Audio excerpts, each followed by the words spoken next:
Bonjour mes petits chats, j'espère que vous allez bien. Je vous retrouve aujourd'hui pour la réalisation d'un pendentif cactus assez estival réalisé avec un tampon de chez Action.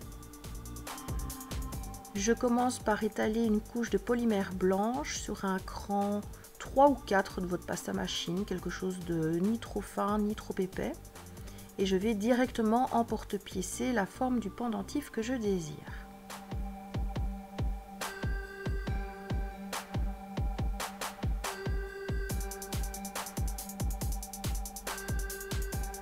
Je vais travailler les finitions directement sur pâte crue, c'est-à-dire qu'avec une lingette, je viens estomper les bords, m'arranger pour qu'il n'y ait pas trop de défauts.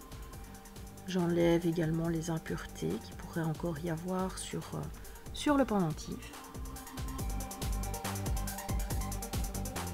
Et ensuite, je vais colorer mon blanc.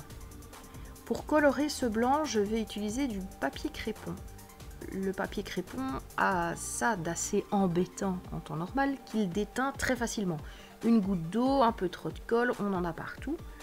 Et je me suis dit que ça pouvait peut-être donner un résultat intéressant sur de la polymère.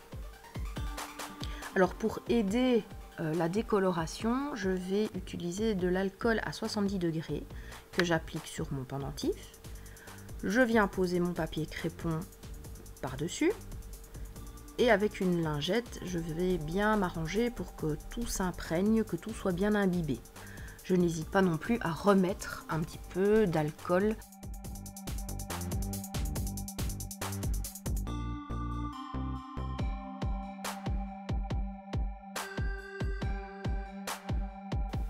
Et je passe le tout au four tel quel. Ici, j'ai travaillé de la cernite, c'est donc 30 minutes à 130 degrés. Après cuisson, le papier crépon va s'enlever comme un rien.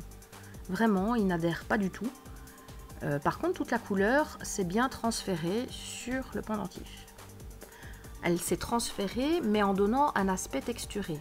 Pourtant, le pendentif est lisse. Il n'y a pas de réelle texture, tout est lisse.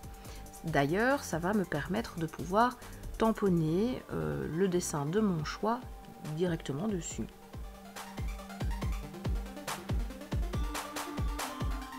Donc j'ai choisi un cactus d'une collection qui vient de chez Action et de l'encre Stazen noire pour mon tamponnage.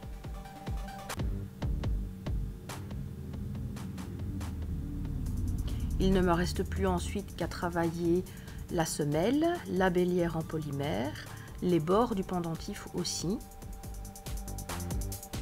et remettre le tout pour une deuxième cuisson, ce qui permet d'ailleurs à l'encre Stazen de bien se fixer.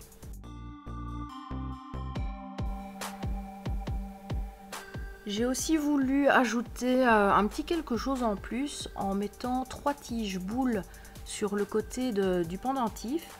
Ça me permet de jouer de nouveau un peu sur la symétrie, sur un côté un peu moderne du bijou. J'ai monté le tout sur un tour de cou câblé, aimanté. Et je l'ai porté une fois, avant de me le faire confisquer par ma fille. Voilà. Mes petits chats, j'espère que ce tuto vous aura plu. Je vous dis à très bientôt et je vous fais plein de bisous. Ciao!